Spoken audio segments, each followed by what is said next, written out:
Богословы утверждают, помимо прямой угрозы здоровью людей, деятельность таких людей опасна еще и тем, что подрывает семью изнутри, что чревато распространением других негативных явлений – наркомании, алкоголизма и преступности.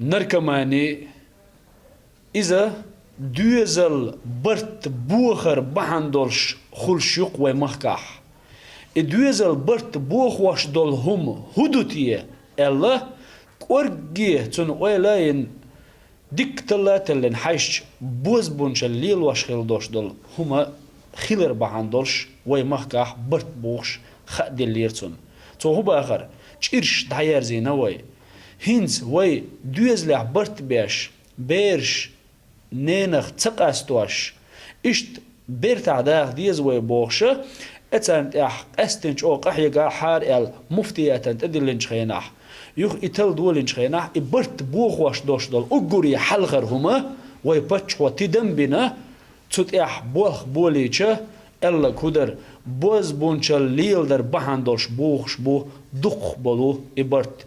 Но это не все. Якобы желая людям помочь, так называемые целители на самом деле лишь препятствуют лечению. В итоге больные теряют время и шанс вернуть здоровье.